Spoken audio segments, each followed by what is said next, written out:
Hello, Milwaukee Bucks fans. Welcome back to Bucks Latest, presented by FanArch. I'm your host, Dean Simon. Please consider liking, subscribing, turning on those post notifications to stay up to date and in the know with all the latest Milwaukee Bucks updates. And we have some huge ones here in the midst of the greater NBA sphere just blowing up in terms of news with Jaren Jackson Jr. getting that 5-year, $240 million extension with the Grizzlies. Devin Booker in talks with the Phoenix Suns on a 2-year, $150 million contract extension, $75 million annually potentially in the back end of his contract with the 2-year extension. And of course, LeBron, after accepting the about $52 million player option with the Lakers, it's possible that LeBron could request a trade if he doesn't see that the Lakers are putting the necessary pieces around him and Luka Doncic, and he believes that the Lakers aren't going to be a championship contender next year. He could very easily request a trade. All these things are coming out, but from a Milwaukee Bucks perspective, they were able to have a pretty successful first day of free agency. They were able to re-sign a pretty fantastic trio of Kevin Porter Jr., Gary Trent Jr., and Taurean Prince. KPJ came back on a 2-year, $11 million deal. Gary Trent was 2 years, $7.5 million, and Prince was 2 years, $7.1 million. In terms of Kevin Porter Jr., he really proved a lot to me in that last 30-game stint in the regular season with the Bucks after coming over in the Marjon Beauchamp trade from the Clippers. He proved a lot to me in terms of the playmaking department, in terms of being a pick and roll ball handler, a consistent one at that, a good guy in terms of assist to turnover ratio. The on-ball scoring and one-on-one shot creation is there. It's always been there with a guy like KPJ who has that amazing handle, can get into his mid-range jumper pretty easily and pretty effectively on any given play. But KPJ really showed me a lot as a passer, whether he was in pick and roll tandems with Brook, whether it was Giannis, whether it was Jericho Sims in limited minutes. KPJ really showed a lot, not just as a scorer, but as a multifaceted offensive threat, and that only continued in the playoffs. I feel like his scoring efficiency went up, his assist-to-turnover ratio went up, or I guess went down would be the correct terminology, but he just proved to be even more of a consistent player in terms of taking on more of that point guard responsibility. And with Damian Lillard shelved for most of, if not all of 2025-26, he's going to be getting even more opportunity to shine in that kind of position with that kind of responsibility. And I'm pretty excited to see what he's going to do moving forward, if he can continue to be an efficient scorer while also remaining a plus playmaker. Gary Trent Jr. knocked down 41.6% of his threes last year, and his defensive ability was really showing towards the end of the regular season and into the playoffs. And then when the playoffs came around, he proved to be a postseason riser, a playoff hero, trying to keep the Bucks season alive in games 3 and 5 of that first round series against the Pacers. 30-point games. He was breaking records in terms of playoff three-pointers made in a single game for the Bucks in franchise history. Gary Trent Jr. could, realistically be a second, third option on the Milwaukee Bucks heading into 2025-26, where, again, no Damian Lillard. Bobby Portis will return, but you would imagine that he'll remain coming off the bench, as he's one of the most reliable and consistent bench options, bench scorers in the entirety of the NBA. Gary Trent Jr. will get legitimate opportunity to shine and earn himself another pretty hefty salary raise if he has a great season this year, ends up maybe declining the player option for next year. But Gary Trent Jr. will be continuing to try to play his butt off, and I think we'll see that with Damian Lillard out, with a bunch of opportunity opening up for him as well.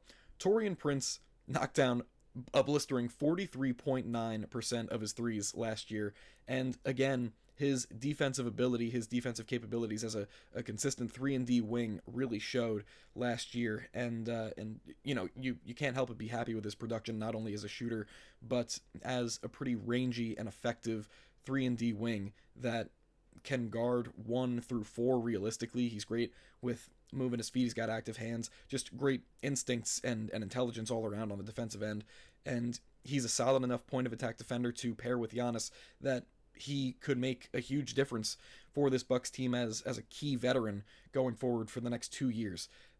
Bringing him back was amazing. Bringing all 3 of these guys back was amazing. And for a year coming up that could be, that will be viewed as a gap year with Damian Lillard out, and Giannis still trying his best to compete, but it remains to be seen whether this team will be competitive. Bringing back those three guys, it was absolutely crucial in terms of the outlook of the Milwaukee Bucks heading into next season. But with that, we have some unfortunate news. It is official. Brook Lopez, 2021 NBA champion, one-time All-Star, officially signs on a 2-year, $18 million deal with the Los Angeles Clippers.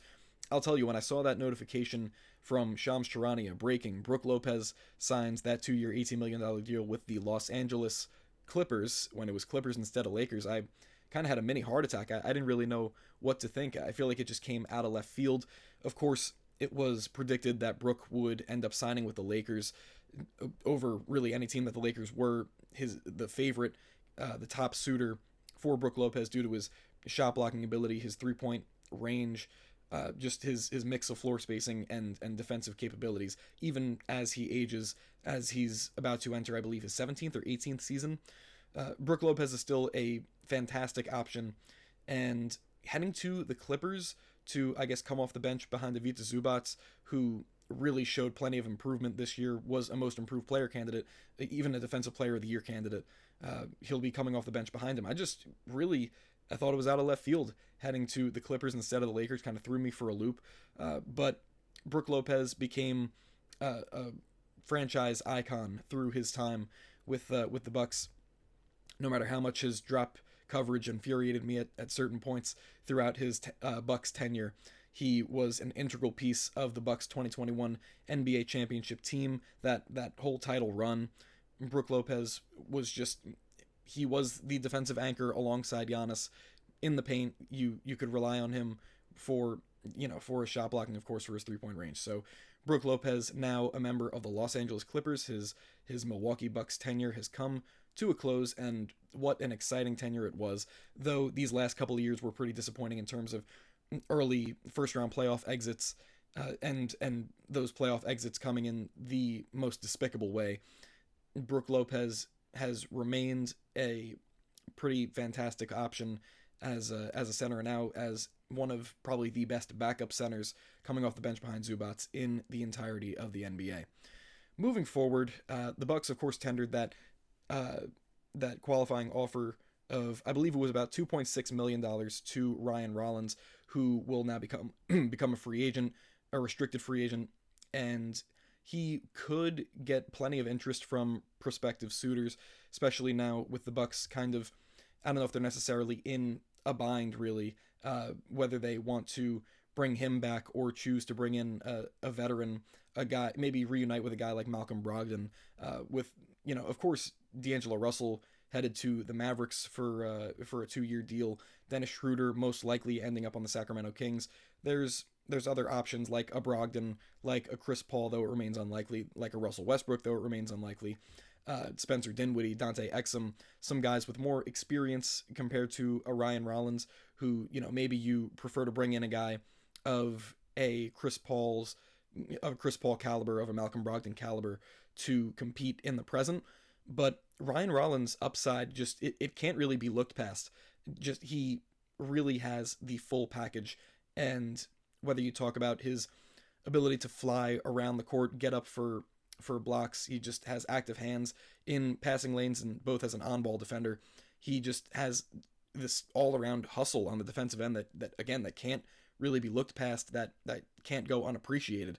Of course, shot over 40% from 3-point range this year. He's a great athlete, got a lot of reps as as one of their lead ball handlers, as a pick and roll ball handler along with KPJ. And Ryan Rollins could prove to be a fantastic and consistent option, both as a catch and shoot guy on drive and kick opportunities from a Giannis, from a Kevin Porter Jr., from a Kuzma, from a Gary Trent Jr. Even if Ryan Rollins was just camped in the corner, he could he could have this team improve in a boatload of areas. Did you know that he shot 48% on corner 3-point looks this past year? Absolutely ridiculous. I'm looking forward to the Bucks hopefully bringing him back. I think that it would be the right decision too.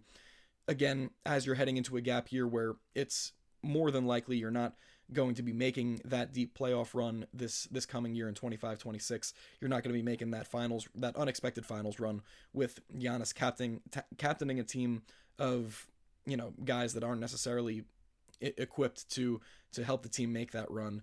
Bringing back Ryan Rollins for this gap year, seeing what he can do with even more responsibility, with even more time to shine. Only got, I want to say, about 14 and a half minutes this past year, though he appeared in a lot of games, or, a lot for a player that was, thought to be not necessarily a part of the rotation at the beginning of the year. He definitely worked his way into the rotation, earned a solid spot, and that's what he would get heading into next year, a solid spot in the rotation as one of the Bucks' lead ball handlers again, with Lillard out and the possibility of maybe not bringing in a Brogdon, a Paul, a Westbrook. Maybe you give that opportunity to Ryan Rollins instead.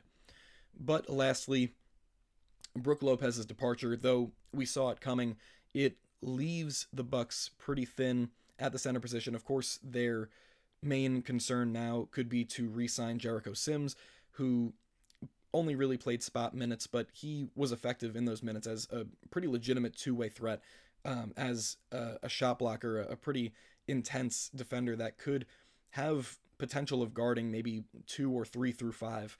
He's obviously extremely athletic and agile. He can run in transition slightly as a ball handler. He's just got this incredible leaping ability that, rivals some of the best and, most consistent athletic options at the front court positions in the NBA. He could most likely return to shore up a lot of those minutes, because other than him, I mean, who else do you really go to? It's not like the Bucks are necessarily going to get involved in the Al Horford sweepstakes. It's not necessarily impossible, but a guy like Al Horford may be out of their price range even as he ages. A guy like Mo Wagner will receive a lot of interest this summer as one of the marquee center talents on the unrestricted free agency market, as crazy as that sounds. But really, the center market is running dry, and Jericho Sims, maybe a guy like Jackson Hayes, may be the Bucks' best options as as the free agency period gets started. Day one was obviously pretty eventful, and I'm looking forward to the next couple of days seeing what the Milwaukee Bucks can do. But anyways, that'll be it for me today. Thank you very much for watching another episode of Bucks Latest presented by FanArch. I've been Dean Simon. Make sure to like, subscribe, turn on those post notifications to stay up to date and in the know with all the latest Milwaukee Bucks updates. Thank you very much for watching, and I'll see you next time. Go Bucks!